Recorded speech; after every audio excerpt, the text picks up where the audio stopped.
था ना पुराना, वो डैम के पीछे था। अच्छा। डैम देखा ना आपने? हाँ। उसके पीछे महाराष्ट्र लग जाता है। 5 किलोमीटर के बाद महाराष्ट्र लगता है। महाराष्ट्र। हाँ, हाँ। वो महाराष्ट्र में डैम था।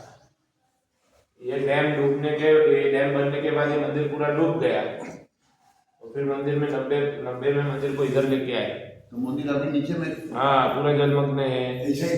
हाँ, ऐसा ही पूरा, ऐसा ही स्ट्रक्चर पूरा, जैसे मूर्ति है वैसी मूर्ति है। वहीं पे एक मूर्ति के साथ छेड़खानी नहीं किया। तो वो मूर्ति उठा के ले आया है। कुछ नहीं उठाया।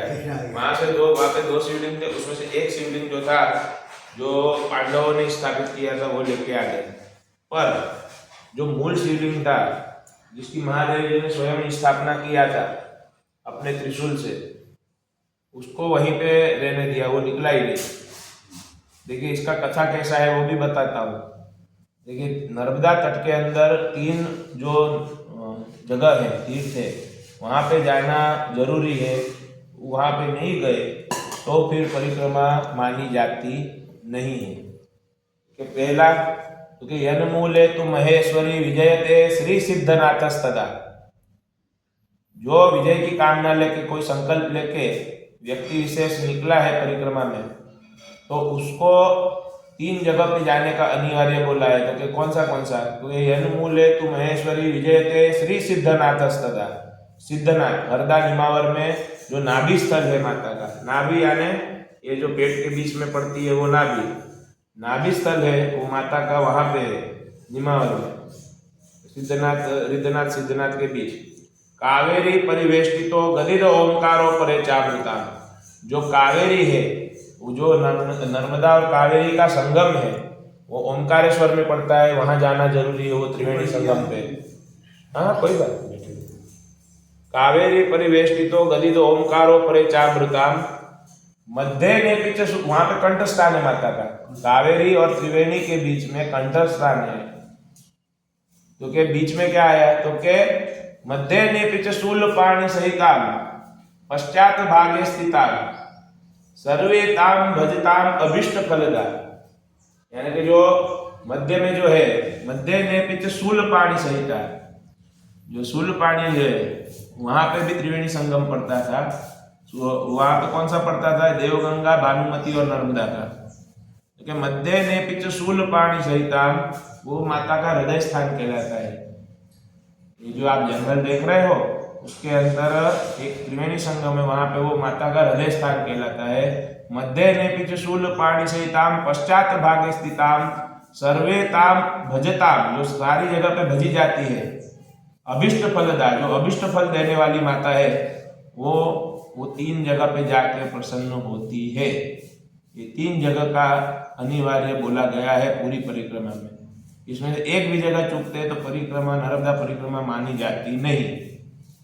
अच्छा, ये तो अपन ने नर्मदा पुराण की बात करी, और ये मंदिर का इतिहास क्या है? तो कि ब्रह्मा का पुत्र मदान, मदान का पुत्र अंधक एक राक्षस था, जिसने घोर तपस्या किया।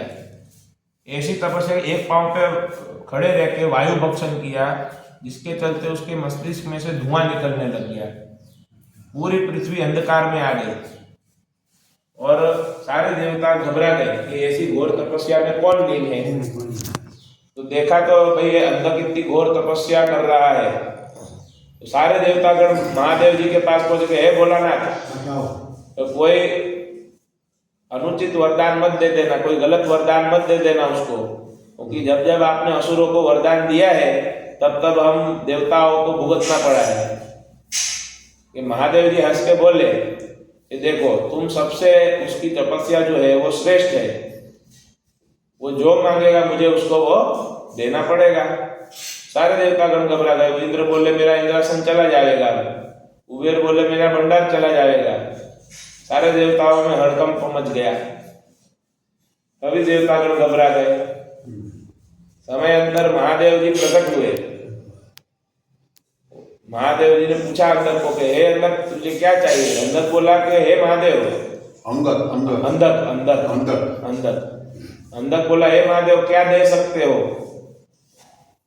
अंदर बोला महादेव, हे महादेव, क्योंकि अंदर को ऐसे असुर था, उसने महादेव जी का ही परीक्षा ले लिया।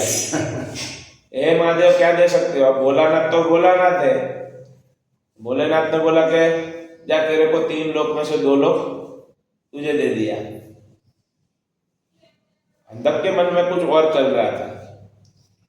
अंधक के मन में ये था कि भाई ये जीवन और मरण के चक्र से मुझे छूट जाना है, बार बार जन्म लेना, बार बार मरना, इससे मुझे छूट जाना है, कुछ ऐसा उपाय होना चाहिए। तो कि मोक्ष, एकमात्र मार्ग जो है वो है मोक्ष।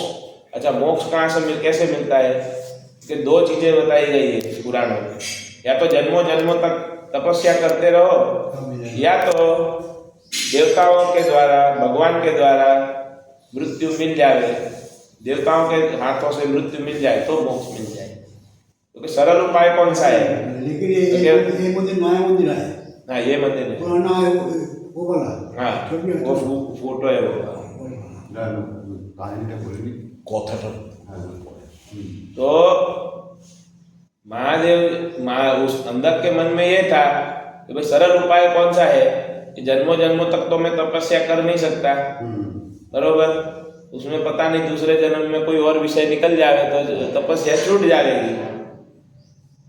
तो क्या उपाय है? तो कि भगवान के हाथों मृत्यु मिल जाए तो मेरे को मोक्ष मिलेगा। कि हे महादेव, मुझे आपके हाथों से मोक्ष चाहिए, मुझे आपके हाथों से मृत्यु दो। जो महादेव जी ने बोला कि ये संभव ही नहीं है, ये हो ही नहीं सकता। तूने मेरी घोर तपस्या की है, तू मेरा परम भक्त कहलाया है, मैं तुझे मार कैसे सकता हूँ? कि नहीं, मुझे अगर आपको मुझे वरदान देना है तो मुझे मृत्यु का वरदान दो। ये महादेव जी ने बोला कि भाई आशीर्वाद की जगह पे तो श्राप क्यों मांगता है? नहीं, मुझे आपके हाथों से मोक्ष चाहिए, गति चाहिए, सदगति मिल जाए आपके हाथों से। महादेव जी ने बोला, महादेव जी के मन में भी विचार आया, ये ब्रह्मा का पर पौत्र कहलाता है, ब्रह्मा जी का पर पौत्र कहलाता है, जिसके चलते महादेव जी अगर उसको मारेंगे तो महादेव जी को भी ब्रह्म हत्या का पाप लगेगा। महादेव जी को भी ब्रह्म हत्या का पाप लगेगा, और उसने तो कोई ऐसा पाप किया ही नहीं है, उसने तो घोर तपस्या की है, उसका पाप है ही नहीं, तो उसको मार कैसे सकते हैं? महादेव जी ने बोला कि भाई तू कुछ और मांग ले, तू सृष्टि का राज मांग, संसार भोग है, तुझे जो चाहिए मैं वो उपलब्ध कराता हूँ। कि नहीं, मुझे आपके हाथों से मृत्यु ही चाहिए। महादेव जी वहां से चले गए कि भाई ये तो मैं तुझे नहीं दे सकता। अब अंधक को आया गुस्सा कि इतना घोर तपस्या करने के बाद में भी हाथ में कुछ नहीं आया। तो अंधक बोला कि अब मैं पूरी ब्रह्मांड में हाहाकार मचा दूंगा।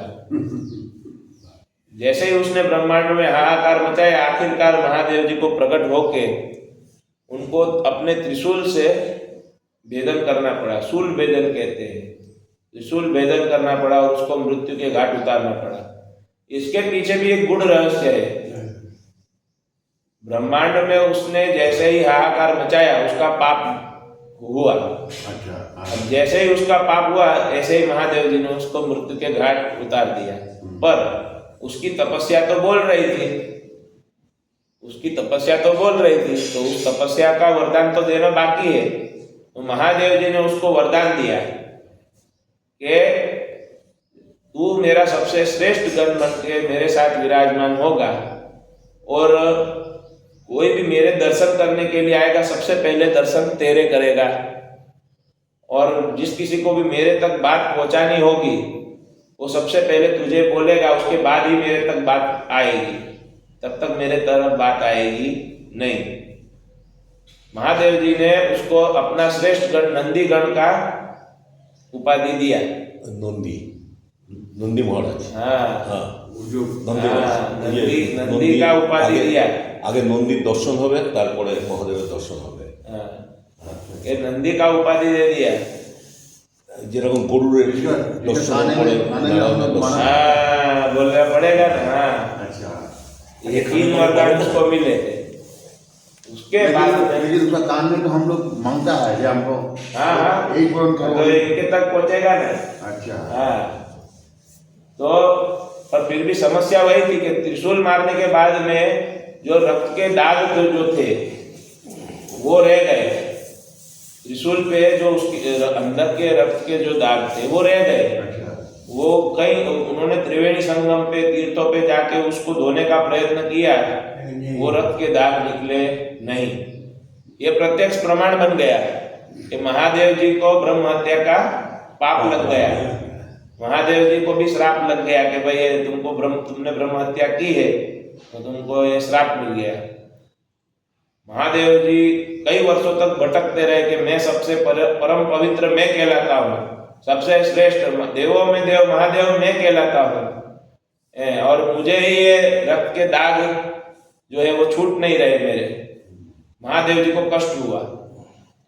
आखिरकार ब्रह्मा जी ने आकाशवाणी की कि हे महादेव, भृगुतुंग पर्वत पे जाके शूल भेदन करने से आपको ब्रह्म हत्या के पाप से मुक्ति मिलेगा, मोक्ष मिलेगा। महादेव जी वहां पे चैत्रवद अमास को पहुंचे और शूल भेदन किया।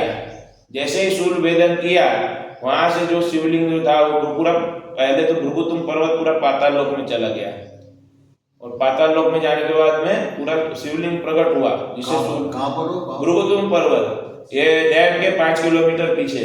अच्छा। वो भृगुतुंग पर्वत पे शूल भेदन किया और शूल भेदन करने के बाद में वहां पे से जो शिवलिंग प्रकट हुआ, भृगुतुंग पर्वत पाताल लोक में चला गया और जो शिवलिंग प्रकट हुआ उसे शूलपाणेश्वर के नाम से विराजमान शूलपाणेश्वर। हिस्ट्री। अच्छा, ये तो मैंने आपको बताया पुराणों में जो लिखा है। स्कंद पुराण में लिखा है कि तीर्था नाम परमम तीर्थम तक्षमस्व नराधिपा रेवाया दक्षिणे कूले निर्मितम शूलपाणिना। जो तीर्थों में तीर्थ कहलाता है, जो परम तीर्थ है और जो माँ रेवा यानी नर्मदा के दक्षिण तट पे स्थित है, उसे शूलपाणेश्वर के नाम से विराजमान किया गया है। इति स्कंदे रेवा खंडे मार्कंडे उवाच। स्कंद पुराण के रेवा खंड में 48वां अध्याय है, उसमें मार्कंडे जी ऋषि ऐसा बताते हैं। मार्कंड ऋषि अब मतलब आप समझ लो जो मार्कंडे जी ऋषि ने भी वो मंदिर के दर्शन किए थे, इसका अर्थ तो यही हुआ, बरोबर। अच्छा, ये तो आपको मैंने पुराणों का बताया। इसका स्कंद पुराण, वायु पुराण, अग्नि पुराण में भी बहुत बड़ा लेख है। अच्छा, ये 90 के दशक में अपन मंदिर इधर लाए तो वो शिवलिंग निकालने का भी सरकार ने बहुत प्रयत्न किया। सरकार तो राजा है उस समय के, जो ये इसके सामने नहीं बोल सकता ये वीडियो के सामने क्योंकि वो क्या राजकीय बात है, राष्ट्रीय बात है। वो मैं आप बंद करो तो मैं बताऊं। अच्छा ठीक है। राष्ट्रीय बात।